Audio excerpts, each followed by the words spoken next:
Very good morning, ladies and gentlemen, and to the esteemed panelists. I think the timing of this conversation is timely. Over the past 2 years, we've seen pretty extreme weather patterns, from floods to massive wildfires. Against this backdrop of urgency, some might say COP26 closed on a relatively somber note. In his closing speech, Alok Sharma, Britain's president of the climate conference, gave an emotional apology. I quote, "May I say to all delegates, I apologize for the way this process has unfolded, and I am deeply sorry." His statement has been linked to changes to COP26 commitments, particularly the rewording of phasing out coal to phasing down coal. So to kick off our panel today, I'm going to put my colleague Charles Yons on the spot, to set the tone. Charles, how should we feel about COP26? Hopeful, optimistic, or disappointed? Do you think global cooperation to mitigate carbon emissions has taken a meaningful step in the right direction? Great. Thank you, Ben, and good morning, everyone. Thanks for having me. Really quite honored. So, first of all, yeah, there are definitely reasons to be a bit pessimistic about COP26 in Glasgow. And I think you all would have heard a lot of these reasons. They made the headlines. The target going in was to keep 1.5 degrees of warming within reach. If you look at what Boris Johnson put in a very quotable description of what they were after in this conference: coal, cars, cash, and trees. The coal agreement wasn't great. The cars agreement, not great. The cash, there's still some debate about whether or not that is really sufficient where they meant to go. And the deforestation pledge is also has a lot of debate whether or not this is really sufficient. So the other one that everyone keeps coming back to is Greta Thunberg and basically describing the conference as just blah, blah, blah. Now, that's what we're seeing, and the reason is to be pessimistic, but ultimately I'm pretty optimistic about where we came out of Glasgow. I've watched a lot of these conferences, as I'm sure a lot of you have, and I came out of Copenhagen very disappointed, and Paris quite happy. Going into Glasgow, I was relatively pessimistic. But there are a couple things that have happened that are really game-changing in my view. First of all, are we on course for 1.5 degrees? No. But did we bend the curve? Absolutely. Now, remember, after Paris, based on those agreements, we were the NDCs, the nationally determined contributions, the national plans, we were on course for 3.6 degrees of warming. Now that has come down all the way to 2.3 degrees if we consider the 2030 targets, or 1.8 degrees if we consider the 2050 and 2060, the long-range targets that don't all have firm near-term plans. So that's fantastic. I mean, that's incredible progress over a short time. And I don't think many serious climate negotiators really expected that we would make so much progress. Hoped, yes, certainly, and hoped for more even, but expected, probably not. So that's really encouraging. The other thing that's really encouraging is that gap between 2.3 degrees that I just mentioned and 1.8 degrees. So 2.3 degrees is based on solid plans out to 2030. These are the NDCs. These are filtered through to industrial plans, renewable energy support policies, etc. at the national level. That 1.8 degrees, again, is more aspirational. But what's really changed is the narrative and the focus. So it's no longer enough for a country or a company, we're seeing this at the corporate level as well, to come out simply with a 2050 net zero plan. Just a year ago, that would have been cause for applause. Today, a net zero plan by 2050 or 2060 or 2070 like India by itself is not going to get anyone any credit. And the focus has really shifted entirely to this coming decade, 2030, and that push for solid plans and holding people accountable is really what's changed, and that's shifted dramatically in the past year, and it really accelerated at Glasgow, and we'll see it accelerate even more into the following COP, where we will have another update on these plans, and then in 2023 when we have a stock take. So we're going to see a flurry of action globally, and that's really exciting. Thanks, Charles. And let's put the stakes in context. what are the risks and rewards, for countries, even one as small as Malaysia, to decarbonize and adopt renewable energy in a timely manner? Well, first of all, I'm sitting in Singapore, so Malaysia looks very big from where I'm sitting, certainly. But yeah, of course, we can all see the headlines and we can see the numbers coming out of organizations like Munich Re and a growing subset of risk measurement agencies looking at what the specific impacts of climate change are on disasters.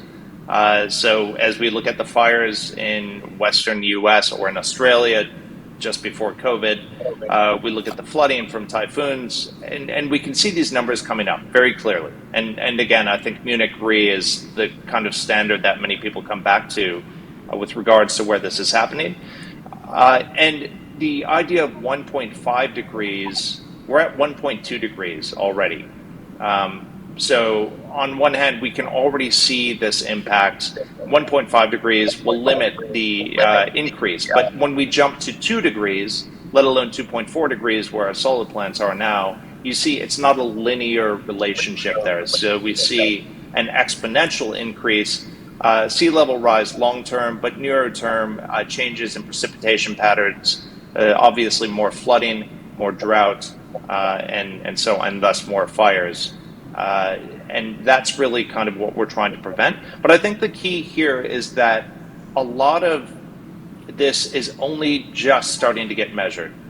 And we can absolutely see it at the corporate level. Investors are starting to demand a lot more information, a lot more granular information about where the risks are for assets that companies hold.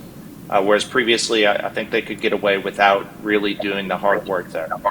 So that, what is at stake is becoming much clearer, and it is, it's tremendous. I can't really even go into it without risking, sounding like it's just hyperbole. Thanks, Charles.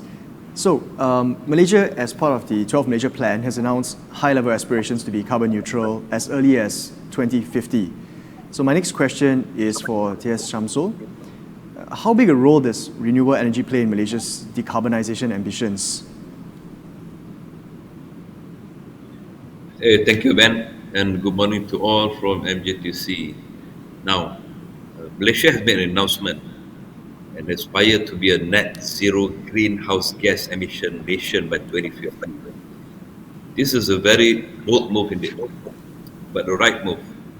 And you look at the Malaysian context of the release of the greenhouse gas, the energy sector takes almost 2/3 of the amount. So to decarbonize, the best move is to replace fossil or coal into RE. Now, but we have to look at what is actually a source of energy that's available.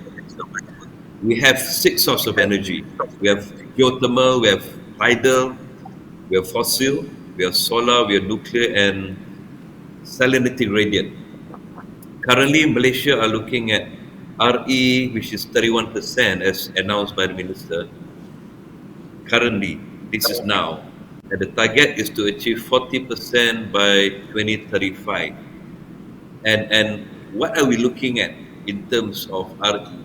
Malaysia we are always having this solar centric on looking at solar as the best means for renewable energy, but we also have the mix of the hydro, which I just recently came back from Sarawak, and Sarawak they have a huge amount of hydro, and this is where the source of clean energy will be coming from. But for Peninsular Malaysia, we are still looking at solar as the main source of renewable energy. But you look at all of the other ones that I mentioned, there are a lot of ways how to achieve renewable energy, which is you're talking about coming from the agro industry, which is biogas. You're talking about coming from the waste industry, the landfill. They're producing a lot of methane, so those methane can be captured and the technology that you can provide to turn them into energy is the steam methane reforming. But the very ideal of an abundant source of energy, it is actually an energy carrier, which is hydrogen. So Malaysia should actually move to look into hydrogen as well as looking at the hydro and the solar, because the source of energy that comes from solar and that's hydro can be converted into hydrogen, and as you know, hydrogen can be stored and hydrogen can be transported. So this is where when in 2011, just to share, Japan, there was a tsunami that hit Japan, and the energy sector was hit hard. The Fukushima nuclear plant was disrupted, and the whole of Japan have to embark on looking at another source of energy. So this is where they decided to turn the whole nation of Japan into a hydrogen society. And as we see what in 2011 and 10 years later at the Olympic, they are utilizing hydrogen at the fullest. So this is where Malaysia should be going as well. Hydrogen is abundant, and we have a large-scale solar that will be able to produce hydrogen, as well as the solar. Even though solar, you're looking only about 3 hours to 4 hours that you can tap the energy from the sun, but to convert them into hydrogen, you are able to use them for 24/7. So this is where the direction of Malaysia should be looking at.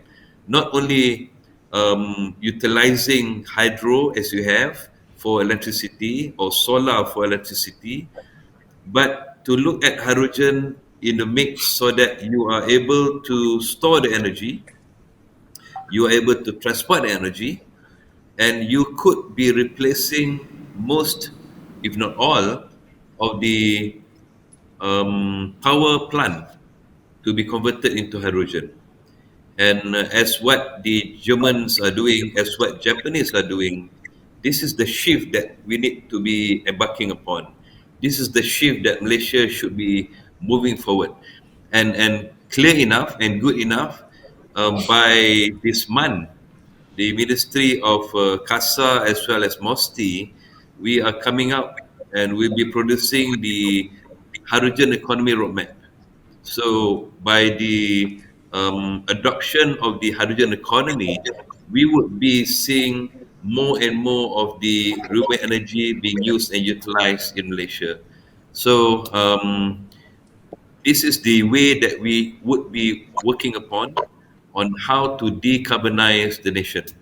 But if you look at the amount of work being done by the government, government will set the policies. Government will look on the sort of um, regulation as well as acts that could be improved upon, so that the participation by the industry players would be coming into the increasing the amount of usage of renewable energy.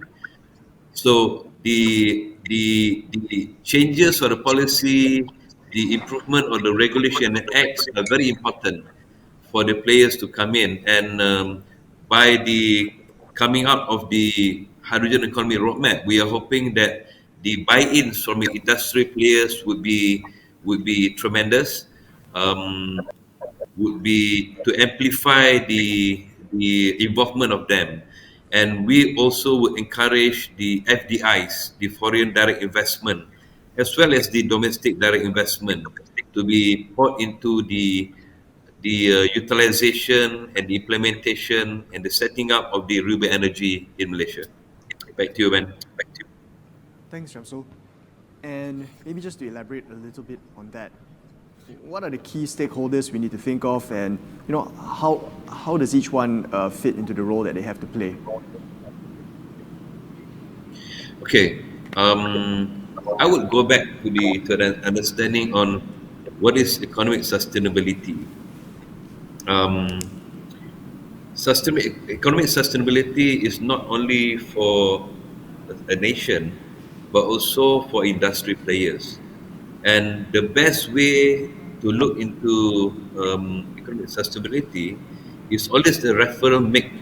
The economic growth has to be impactful enough that it covers the social, the environmental, and also the cultural aspects of the nation. And if you look at the three P's, the people, the planet, and profit. Now, whatever whatever things that are to be done, we always have to look at the people aspect and how to increase the prosperity. Now, but the planet part is very important as well. So this is where the planetary health comes in. This is where planetary health kicks in. The emphasis on the protection of environment is very much in line with the other P, which is the profit.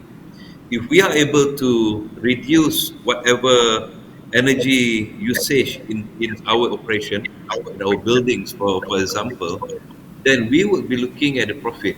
So the contribution by the industry players, they should be looking very much into the protection of the environment, on how to reduce the carbon, and the way forward is to produce more green products. Now, this is where green growth are going. If you look at America, the number one uh, output in terms of sale is green technology, and as goes as well to some of the European nation. So green technology is is vital to the sustainability of a nation.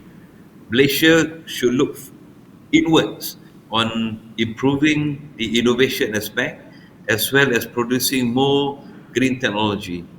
Malaysia, the government of Malaysia have this scheme called the Government Green Procurement, which is GGP. And what it is looking at, by 2030, 100% of the government procurement will be coming from green products. Either it's construction building materials, either it is solar panel, usage of papers, conducting any sort of events that are low carbon in nature. So, so by having the GGP, the government are moving forward towards purchasing green products. So we would welcome, and we very much welcome the private sector to move into the green industry, move into the green technology products to be produced, because this would be key in the protection of the environment, and this would be key in the sustainability of the nation. And this is where the drive towards green growth should be on. Man.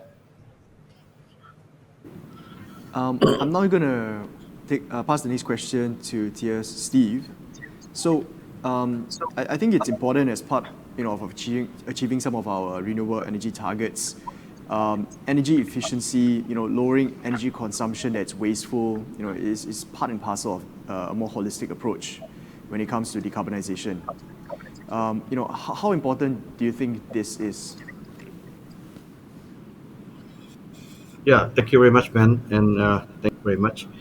Yeah, when it comes to what I call renewable energy development, of course, we need to look into the whole ecosystem of sustainable energy. Sustainable energy consists of energy efficiency and also the renewable energy. When it come together, mixing, integrated, this is where now people call it energy management.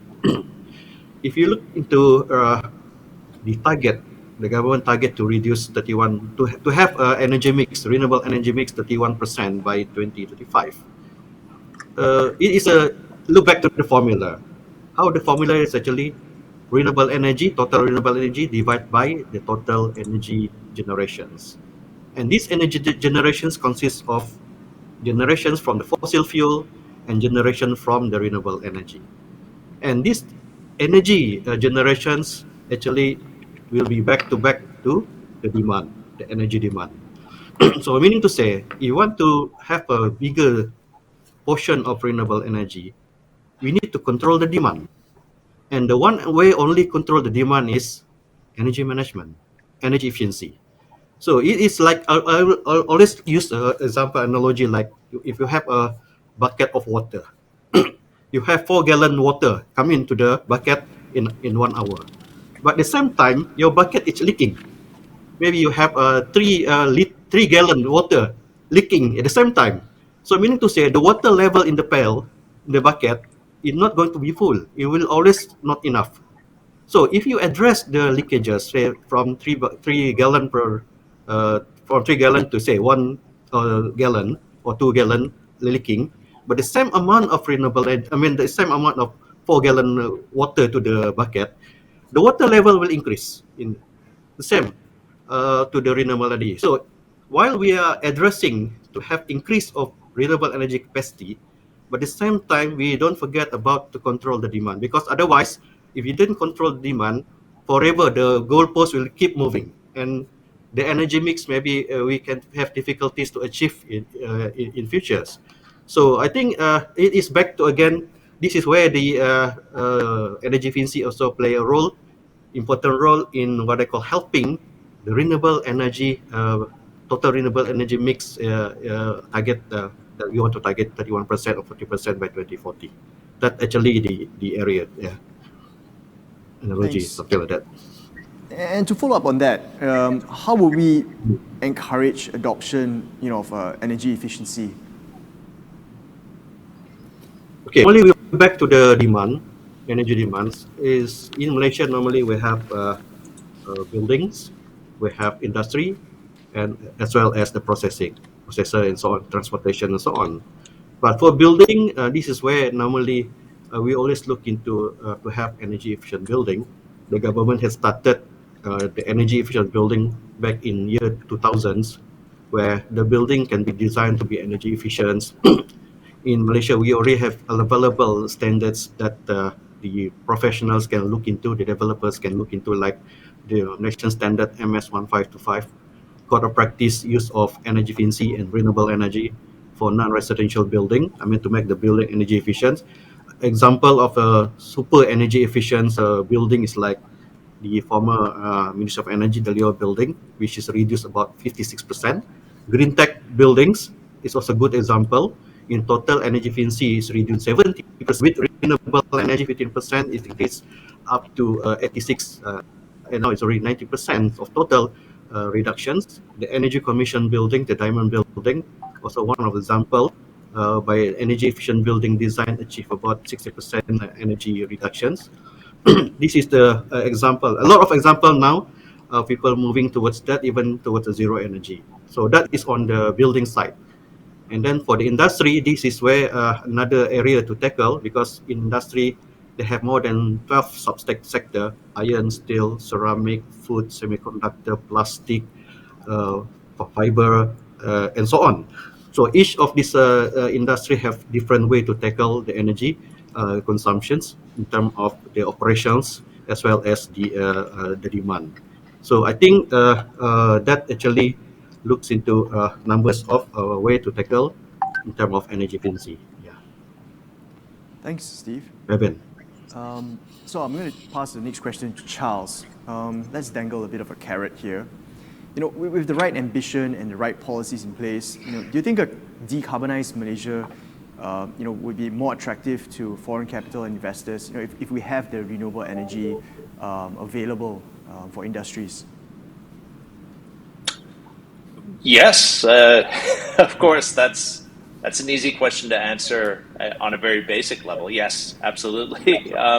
So there are a few ways to look at this. So first of all, we look at our clients, so institutional fund managers, both in Malaysia and globally, are increasingly limited in their ability to buy large carbon emitters. So they're being held to portfolio level climate targets, and it makes it difficult to buy, in some cases, specific technologies or specific materials like thermal coal or thermal coal IPPs. They simply cannot buy them, whether they want to or not. Whether this is good policy or not, we could debate, but it's a moot point right now because it's increasingly the policy they have to adhere to. So they need to redirect those that money, and renewables is absolutely the obvious place to go with this. And we can see in the cost of capital as well. Yeah, you're not getting great returns on a lot of renewables projects because there's more capital chasing renewables projects than there are renewables projects, particularly in the region. And I think we could take one kind of straightforward example would be we've seen the growth in Vietnam's rooftop solar in particular, and solar more generally, from basically a standing start to becoming the largest market, or one of the largest markets. So I won't go into that too much more because I know the next panel certainly has people with much more insight than I could ever hope to have, and I'm looking forward to hearing from them what they have to say about this. But the other side of things, and from the other panelists, I'm very excited to hear about hydrogen in particular and this kind of focus and the opportunity that hydrogen presents for Malaysia specifically, because this is another area that we see global politics around climate change really taking shape. So there's carbon trading, but there are also the CBAM, or the carbon border tax that the EU is putting into place, which means that it will be more expensive, difficult, if not impossible, to import steel, other materials, aluminium, et cetera, that have been made using fossil fuels, or using a larger share of fossil fuels, because it will simply be too expensive. So really taking advantage of Malaysia's natural advantages, resource advantages, to push through a green hydrogen plan is very much an exciting proposal that would give a huge competitive advantage. Thanks, Charles. And it seems like hydrogen is a pretty good buzzword. I'm seeing some questions coming in on the Q&A for this one. So maybe I'll direct this to Shamsul. What are some of the key strengths that Malaysia has when it comes to adopting renewable energy? And if you could expand that to include, how we can incorporate hydrogen as part of our strategy. Okay, thank you.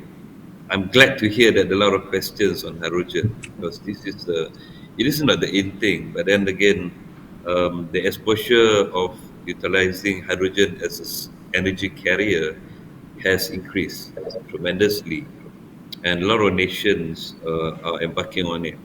I was in Dubai just last month, and when we visited a few pavilions of other countries, and most of them, the ones that I visited, so perhaps most of them, are looking into hydrogen as a source of energy.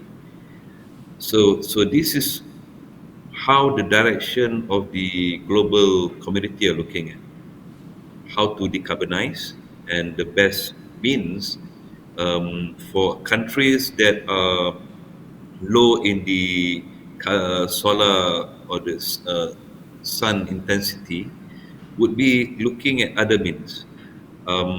Because if you just look at hydrogen per se, it can be produced from any sort of source. As I mentioned earlier, from agro waste, which is biomass, you can produce hydrogen. From solar, you can produce hydrogen. From hydro, you can produce hydrogen. From waste, you can produce hydrogen. So this is where we should be looking at. And to decarbonize, there are three aspects which is important. Number one is avoidance. Avoidance. What is avoidance? Avoidance is to look at different sources of energy to replace the one that we have. So installation of large-scale solar, installation of mini hydros. This would be the avoidance of using the high carbon products such as fossil fuel and natural gas. The other one is the reduce. So government buildings, or as mentioned by Charles, Vietnam, they are very strong on the rooftop solar. Malaysia are very strong as well. And if you look at the number of investment that coming in, number of investment that comes in from the FDIs are huge for them to introduce their solar panel. But if you look at the Malaysian capacity, we already have the capacity to install rooftop solar, and more states are coming to MJTC to explore on how they could benefit from this. And this goes under SEDA, actually the NAMS program. And so this is the way forward. We should encourage more of the public participation on the reduction of the towards migration towards the usage of the low carbon appliances. As easy as looking at the installation of air condition at your homes. Purchase the one that will be only be using low energy refrigerator. You have your changes of the light bulbs in your homes to use the LED. So these are the ways that the public can actually engage. Now that is the reduction. Another one is the replacement, replacing the carbon. So how do you do that? The conservation of the forest. This is very important because forests are the carbon sink. So all of three, the avoidance, the reduction, as well as replacement, have to be goes hand in hand in order to be a nation of the net zero GHG emission by 2050. And the whole nation, the whole country, actually the whole global community are actually looking at it. If you look at other countries where they are blessed in having a lot of renewable energy, such as Scotland, for example, 90% of the energy are renewable. Why? Because they have wind, and they are blessed with having that. But for Malaysia, we should be embarking more and more towards utilizing the hydro as a source of energy. Um, if a certain state couldn't be working on to have a large scale solar as opposed to what Sarawak is having, we can utilize mini hydro or even micro hydro as well. So because the source of water is a lot. Not only can get it from the rivers, you also can get it from the river basin as well. Now back to hydrogen. Um, there are a lot of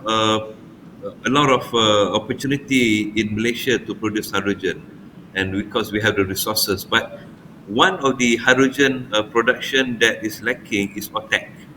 I hope OTEC is a buzzword now. OTEC is Ocean Thermal Energy Conversion, and not a lot of countries in the world are able to produce OTEC that can produce energy, electricity, as well as producing hydrogen.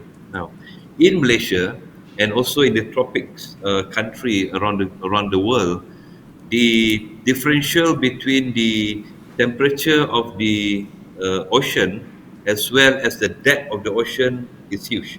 And in Malaysia, there are only a few sites that are able to do and produce so. There are a few in Sabah, um, Pulau Layang-Layang, as well as there's another island down south close to Tawau that have this differential temperature. And what it does is that the ammonia is being used to be ammonia is being heat up because once you have the temperature of the top of the surface of the ocean, say at 28 or maybe 30 degrees, and the bottom of the ocean is like uh, 10 degrees, it can go even down to 4 degrees. So what it does is that when you use ammonia, you heat up at the surface temperature of 30 degrees, it becomes gas. So the gas will run the turbine, and you then push back the ammonia down, and it gets cooled down and becomes liquid. So it is like a perpetual system that by using ammonia, it goes from gas into liquid and it goes back to gas when it heats up. So this is a way that the country should be embarking upon, looking at the source of energy that is available in Malaysia and how to incorporate them, how to amplify them, how to use them to the maximum so that the renewable energy mix will be more than 40% by 2035. Could be something similar to what Scotland is doing at 90%. So we have to look at all sectors of the possibilities of the production of renewable energy, and it's great to know that the government are moving towards there. It's good to know that we have the drive, and even though we are looking only for 40% by 2035, but then we are putting an effort. So this is the way forward that Malaysia are working on, and hopefully we can see a higher number years to come. Thank you. Thanks, Shamsul. It's really interesting to hear about some of these novel technologies being explored. But shifting gears a little bit, back to Steve. Can the man on the street, really access RE, or is this just, under the purview of the government, and they just buy electricity from the grid? Yeah, thank you very much. Yes, this is actually the question that normally public asks whether RE is affordable for everyone. The answer, it can be affordable, depends on what model or what strategies choose. Because currently, the simplest RE that can be used by the public is renewable energy on solar photovoltaics. Because biomass, biogas, I think that is too complicated, very technical, and required certain technologies and so on. But solar is very matured technology, solar photovoltaic. And currently, a number of solar company, we call it photovoltaic service provider, offering now zero cost of ownership, meaning to say they can install the solar photovoltaic at, say, for example, your house, and then you buy the energy from them for a certain period of time period contracts, and then after that period, the ownership is 100% belong to you. So this is a kind of mechanism, we call it creative and innovative way, because everybody know that solar is not cheap. Not everybody can afford, but because of the lifetime or the lifespan of the solar is quite longer, some said up to 20 years. So we can leverage the the benefit from the lifetime longer. So to have a contract, we call it lease solar leasing program, or some call it SARE, so they can pay together with the energy bill from TNB and so on. So I think basically, yes, it is possible for common people to have it, ownership of solar photovoltaic at their own. Yeah, especially Steve. landed property. Yeah, thank you. Yes. Thanks. And if I were to drive around Malaysia, I think I'll still see a lot of rooftops without solar panels on it. So, what is the dream scenario for you? How can we get to see a solar panel on every rooftop? What would it take to get there? Again, first of all, actually, to encourage the public to have a solar photovoltaics is the awareness, drive awareness. So awareness is not just simple awareness, because I learned a lot actually. Awareness required the numbers of strategies, because it just benefit of solar, that is a typical general awareness. But we also need financial awareness. We also need financial awareness in terms of legals and so on. So in terms of financial supports, currently there's a lot of banks also offering financial options. Like for example, my neighbor recently, because I'm counting at my neighborhood, one by one people start to install solar photovoltaic. And surprisingly, some banks now offering, it's not directly it's a solar loan, but they call it credit card loans with easy payment, zero interest. for 3 years, for example.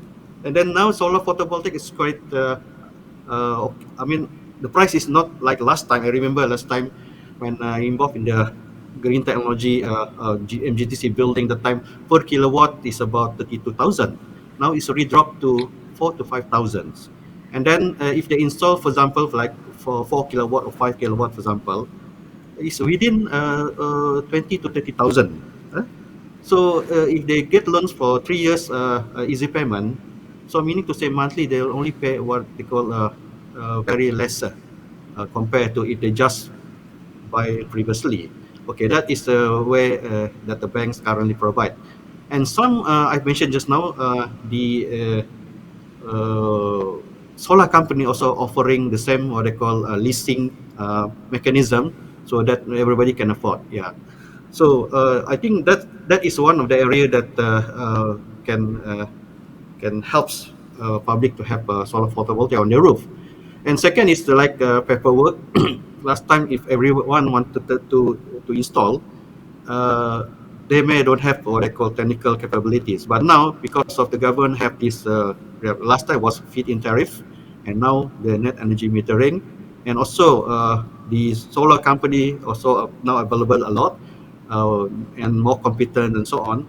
So there's a company. I mean, solar company normally they offer A to Z solution. Meaning to say, if the owner they wanted to have a solar photovoltaic on the roof, so they just talk to the solar company, of course, that one that competent and registered with the government, with SEDA Malaysia, and they will arrange in terms of applications, paperwork, design, apply to the authorities, even local authorities, installations, operations, maintenance, and one-stop what they call solutions to the owner. So meaning to say the owner no need to do paperwork. The rest will be done by the company. So in terms of pricing, yeah, as mentioned just now, the price of solar also getting what they call more competitive and lower. Of course, there's a hiccup of materials now because of the COVID, less production and so on. But again, I will still compare 10 years before and now, the price are getting what they call more competitive. And we hope that in future, it will be more affordable and more what they call people can afford it. Yeah. So I think that's a few that currently that the mechanism that can encourage more solar photovoltaic available to be seen in future on the roof, especially on the landed property. Yep. Yeah, Ben. Thanks, Steve. Yeah, we look forward to see more solar panels when I drive around. Next question goes to Charles. So, taking a step back, when you look across the region, or globally, what are some of the countries you see, as making the right moves, on this front, and what lessons, could Malaysia, relatively small country, learn from some of the leaders? Yeah, no, good question. I mean, no one's got a perfect plan. It's a very dynamic market, right? And it's changing in ways that nobody could predict just a few years ago. And surely we don't have all the answers yet today. So I think Mr. Shamsel brought up Scotland, and Scotland and Ireland actually is particularly interesting from a renewable energy perspective, because they do get roughly 80%, a bit over 80% of their power from wind. And they're also a pretty isolated grid. So unlike, say, Denmark, which gets an even higher share of their power from wind, but Denmark also has access to the large hydropower stores in the Nordics, and they also have access to the German grid. So they're just small part of a very large grid. So it makes it easier for them. So this is where I think Ireland is quite interesting. We could see South Australia, where just last week, I believe, there was actually no demand for power from the grid because all of for a small period of time, all of the demand was being met by rooftop solar in South Australia. So are they doing the right thing? Yes, not always. But the thing is, the challenges that these markets go through as they have a much higher share of variable renewable energy, intermittent renewable energy, and how they're reacting. In the case of South Australia, heavy installation of lithium-ion batteries. Of course, storage, when you have access to hydro, you're in a better position than they were.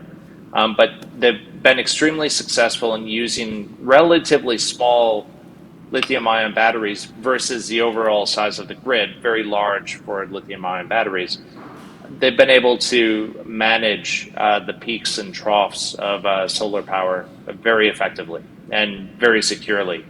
So I think there are interesting things there. Hawaii also quite interesting in terms of actually being forced to build out resiliency without sufficient hydro, without going to other markets or being part of a larger grid. So yeah, there's a lot. And mentioned, of course, Vietnam, where there's a sudden ramp. Again, like anywhere else, there are challenges there that I guess we will hear more about again in the next session. And Malaysia itself, plenty of positive examples, both in terms of installations and use of renewable energy, but also, of course, your solar manufacturing has been quite successful in Malaysia. That's again, fantastic growth, and news out of the U.S. this week suggests that you're still in a good position. There was some risk of policy change, but it looks very good. Thanks, Charles. I suppose it's also worth mentioning that Malaysia as a oil and gas producer, we do have the opportunity to smooth out some of the volatility from the energy transition. We don't have to worry as much about security of gas. And so maybe to tie it back to Shamsul's point on hydrogen, I believe there are some turbine manufacturers now looking to mix hydrogen into the gas turbine generation mix.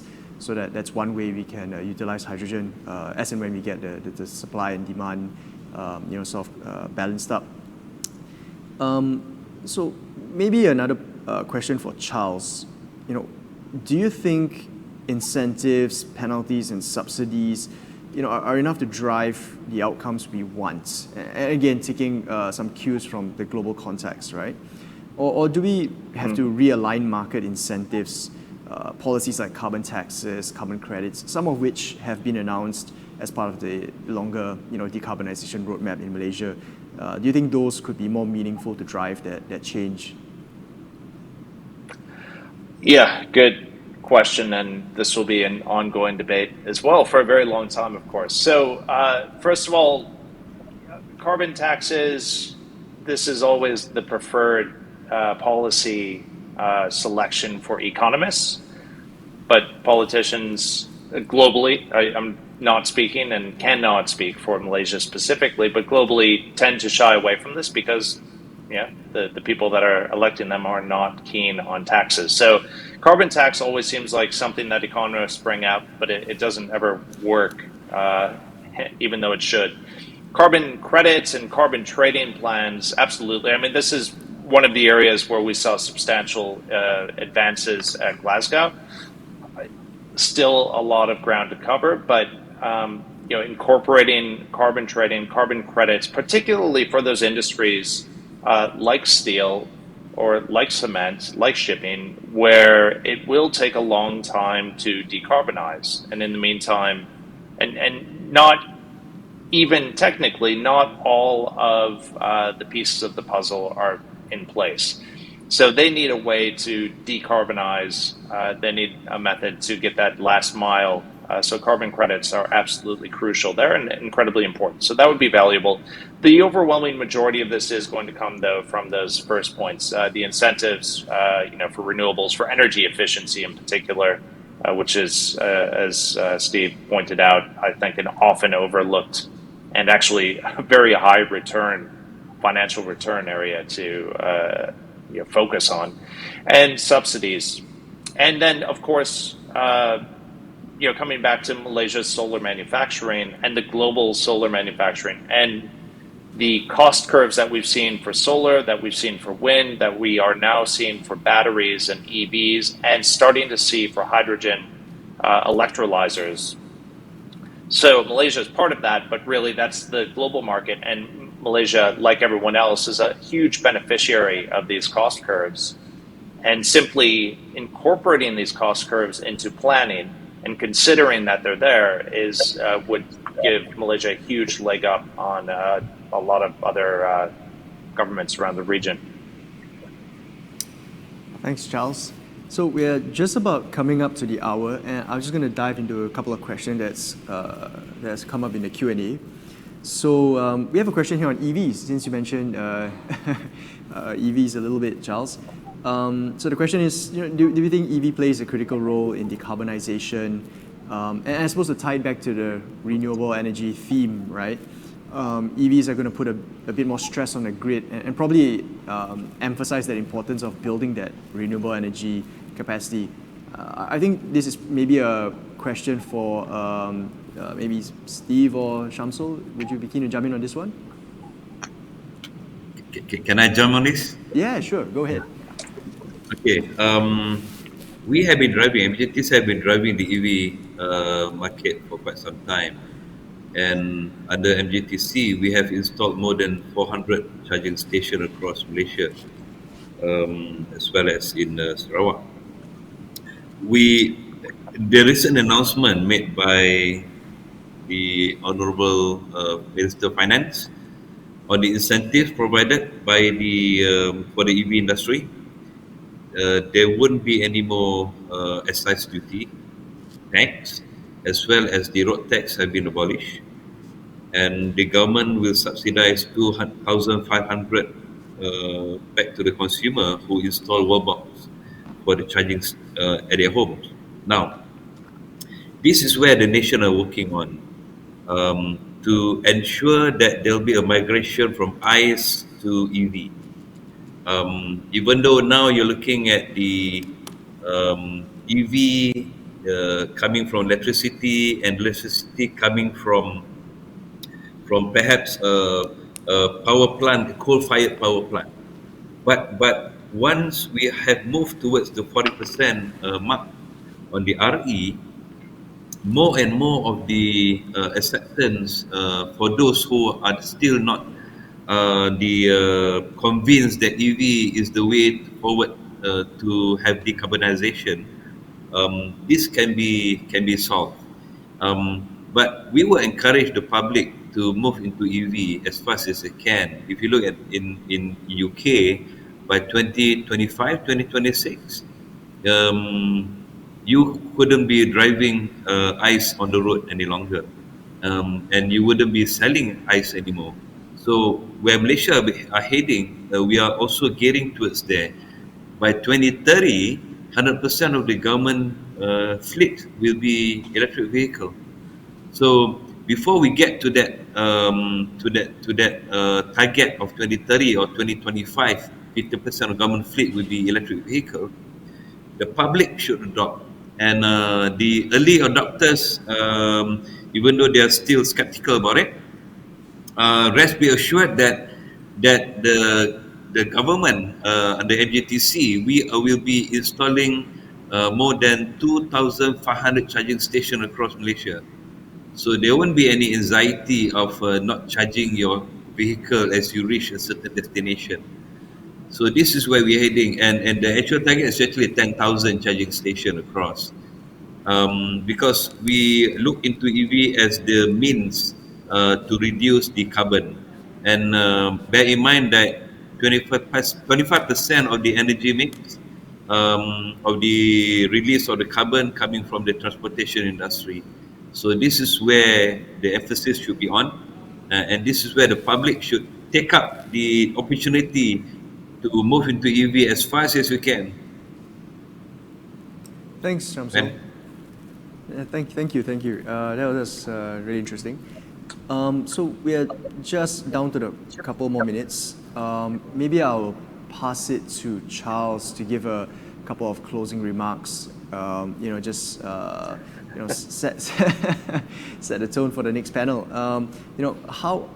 How optimistic should we be? How quickly can we expect to see changes, to our sort of daily lives when it comes to decarbonization, and maybe just to make things a bit more tangible.